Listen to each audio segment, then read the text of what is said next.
महसूल मंत्री एकनाथ खडसे यांच्यावरती बेछूट आरोप करणाऱ्या अंजली दमानी यांचा निषेध करत जळगाव भाजपने त्यांचे पुतळे जाळले। गेली 40 वर्ष राजकारणात सक्रिय असलेल्या खडसेंवरती करण्यात आलेल्या आरोपांनी त्यांची बदनामी होत असून त्यांचं मंत्रीपद देखील अडचणीत आले। या सगळ्याला केवळ दमानी कारणीभूत असल्याचा आरोप करत जळगावातल्या भाजप कार्यकर्त्यांनी ठिकठिकाणी दमानी यांचे पुतळे जाळले। पिंपरी चिंचवडमधल्या लाभार्थी महिलांना शिलाई मशीन मिळत नसल्याचा निषेध करत मनसेने महापालिकेवर मोर्चा काढला। गेल्या 4-5 वर्षांपासून लाभार्थी महिलांना शिलाई मशीन मिळाल्या नसल्याचा आरोप यावेळी मनसेने केलाय। टेम्पोमध्ये शिलाई मशीन ठेवून वाजत गाजत मनसेने हे आंदोलन केलं।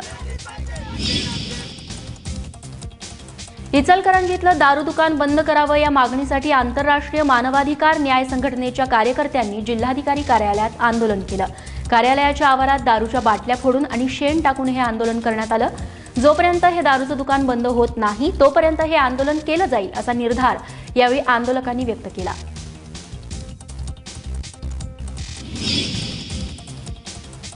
राज्यातल्या विनाअनुदानित 60,000 शाळेतील शिक्षक आणि शिक्षकेतर कर्मचारी यांच्या वेतनासाठी 300 कोटींची तरतूद करण्यात येईल असं आश्वासन शिक्षण मंत्र्यांनी दिलं होतं। मात्र अजूनही या शिक्षकांना वेतन मिळालेलं नाहीये। सरकारपर्यंत आपली मागणी पोहोचवण्यासाठी अमरावतीत शेकडो शिक्षकांनी आमरण उपोषण सुरू केलंय। जोपर्यंत सरकार आमच्या मागण्या पूर्ण करत नाही तोपर्यंत आंदोलन असंच सुरू राहील असा इशारा शिक्षक संघटनेने दिलाय। विनाअनुदानित शाळा महाविद्यालयांना अनुदान मिळावं या मागणीसाठी औरंगाबादेतल्या शिक्षण उपसंचालक कार्यालयासमोर महाराष्ट्र राज्य कायम विनाअनुदानित शाळा कृती समितीनं आंदोलन केलं। अनुदानास पात्र असलेल्या शाळेला टप्प्याटप्प्यानं अनुदान द्या, अघोषित सर्व शाळा अनुदानास पात्र घोषित करा या मागणीसाठी हे आंदोलन करण्यात आलं।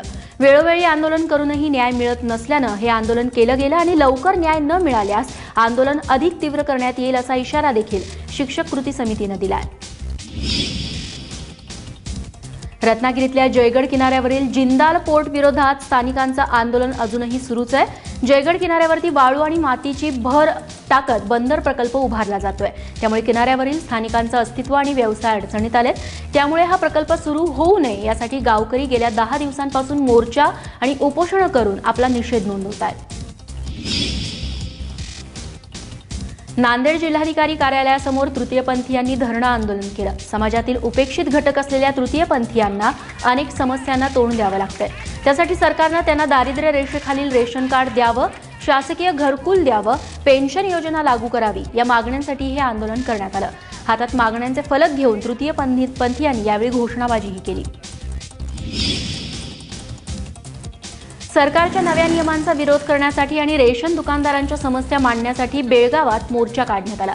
केंद्र सरकारने रेशन दुकानदारांचं कमिशन दिलं तरी राज्य सरकार ते देण्यास विलंब करते, त्यामुळे दुकानदारांच्या समस्या त्वरित सोडवाव्यात अशी मागणी यावेळी करण्यात आली। भामरागड तालुक्यातल्या ताळगाव पोलीस ठाण्याच्या हद्दीत नक्षलविरोधी शोध मोहीम राबवत असताना पोलिसांनी 2 आयईडी बॉम्ब नष्ट केलेत। 2 किलो आणि 8 किलो वजनाचे हे बॉम्ब जागेवरच निकामी करण्यात आलेत। नक्षलवादी संघटनांनी 31 मे रोजी गडचिरोली बंदचं आवाहन केलं होतं। या पार्श्वभूमीवरती जिल्ह्यातल्या दुर्गम भागात चोख पोलीस बंदोबस्त ठेवण्यात आला होता। या बंदोबस्तातील पोलिसांसोबत घातपात करण्यासाठी हे भूसुरुंग पेरण्यात आले होते अशी माहिती मिळते। वसमतचे तलाठी अनंत रेनगडे यांना 17,000ची लाच घेताना रंगेहात पकडण्यात आले। वसमतमधल्या आडगाव रंजेत राहणाऱ्या अनंता चव्हाण या शेतकऱ्याला वाटणीपत्र आधारे फेरफार करण्यासाठी रेनगडे यांनी 21,000 रुपयांची लाच मागितली होती। तडजोडी अंती 17,000 रुपये देण्याचं ठरलं। त्यानुसार हट्टा इथल्या तलाठी भवनामध्ये एसीबीनं सापळा रचून तलाठी अनंत रेनगडेला लाच स्वीकारताना रंगेहात पकडलाय। गुप्तधनासाठी जादूटोणा करणाऱ्या 5 जणांना अहमदनगरमध्ये अटक करण्यात आली आहे। शहरातल्या विळत परिसरामध्ये मंगळवारी मध्यरात्री ही कारवाई करण्यात आली। गावातल्या एका पडक्या वाड्यात हे 5 जण गुप्तधन काढण्याचा प्रयत्न करत होते। त्यासाठी त्यांनी लिंबू मिरचीसह इतर जादूटोण्याच्या साहित्याचा वापरही केला होता। यावेळी एक महिला आणि लहान मुलीही तिथे उपस्थित होते। पैशांचा पाऊस पाडतो असं सांगून रत्नागिरीत एका भोंदू महाराज आणि त्याच्या टोळीनं 25 लाखांची फसवणूक केल्याचा प्रकार समोर आलाय। पैशाचा पाऊस पाडण्यासाठी आपल्याकडे 11 लाख रुपये जमा करा असं या भोंदू बाबानं आपल्या भक्तांना सांगितलं। त्यानुसार या भक्तांनी बाबाकडे 11 लाख रुपये जमा केले। नंतर त्यांना हा आकडा 25 लाख इतका केला। 25 लाख जमा झाल्यावरती पैशाचा पाऊस न पाडता साथीदारांसह त्यानं पोबारा केला। 3 महिन्यांपूर्वी घडलेल्या या घटनेप्रकरणी रत्नागिरीत आज तक्रार दाखल करण्यात आली आहे।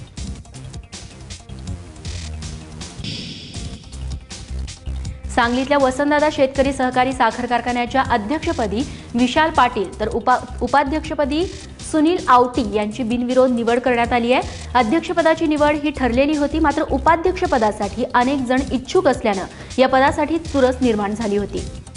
11 वर्षांनंतर झालेल्या या निवडणुकीत वसंतदादा पॅनलला सर्वच्या सर्व 21 जागा मिळाल्या होत्या। अकोला जिल्ह्याला पीक विम्याच्या नुकसान भरपाईचे 134 कोटी 28 लाख रुपये मिळालेत। 2015-16च्या खरीप हंगामातील विविध पिकांसाठी ही नुकसान भरपाई मिळाली आहे। लवकरच ही रक्कम संबंधित शेतकऱ्यांच्या बँक खात्यामध्ये जमा केली जाणार आहे। या मदतीचा सर्वाधिक लाभ अकोला तालुक्याच्या शेतकऱ्यांना होणार आहे। शासनामार्फत पीक विम्याची रक्कम मंजूर करण्यात आल्यानं शेतकऱ्यांना दिलासा मिळाला आहे। दुष्काळानं होरपळत ग्रामीण जनतेला पाणी मिळावं यासाठी 14व्या वित्त आयोगातून मोठ्या प्रमाणात निधी मंजूर करण्यात आला होता, मात्र त्याअंतर्गत कोणतंच काम करण्यात आलेलं नसल्यानं हा निधी परत जातो की काय अशी भीती ग्रामस्थांना सतावतीये। परभणी तालुक्यातल्या दुर्डी गावात विहीर बांधण्यासाठी, हात पंपाची दुरुस्ती करण्यासाठी तसंच इतर कामांसाठी हा निधी देण्यात आला होता, मात्र पावसाळा तोंडावर आला तरी हे काम न झाल्यानं गावकरी चिंतेत आहेत। पाण्यासाठी तहानलेल्या नांदेड शहराला येलदरी धरणातून पाणी मिळावं अशी मागणी केली जातेय। नांदेडकरांच्या या मागणीला विभागीय आयुक्तांनी हिरवा कंदील दिलाय। त्यानुसार येत्या आठवड्याभरात येलदरी धरणातलं 15 दशलक्ष घनमीटर पाणी नांदेडच्या विष्णुपुरी प्रकल्पात दाखल होणार आहे। हे पाणी नांदेडला 1 महिना पुरणार आहे। हे पाणी कालव्यानं आणायचं की नदी मार्गानं यावरती सध्या विचार केला जातोय।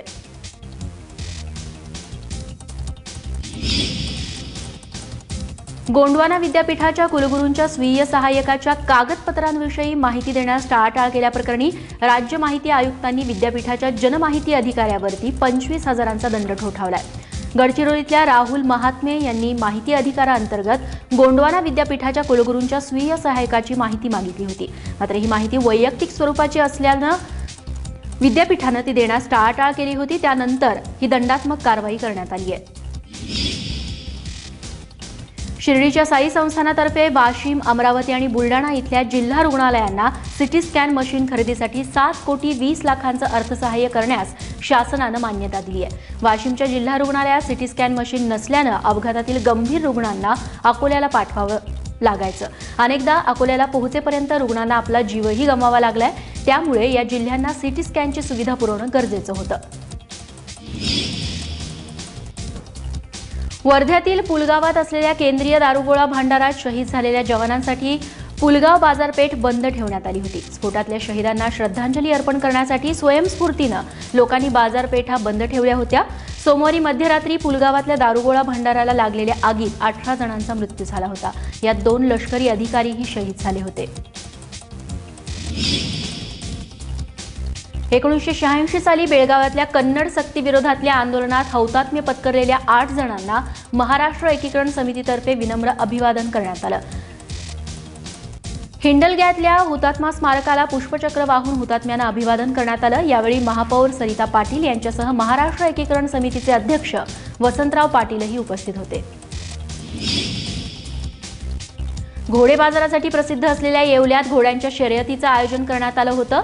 पोरबंदर, माथेरान, नांदेड, परळी वैजनाथ, नाशिक इथले घोडे यात सहभागी झाले। यावेळी येवल्याच्या हलकडीवर घोड्यांनी नृत्य सादर केलं। टांगा शर्यतीवरती बंदी असल्यामुळे येवल्यातल्या हौशी घोडे मालकांनी ही घोड्यांची शर्यत आयोजित केली होती।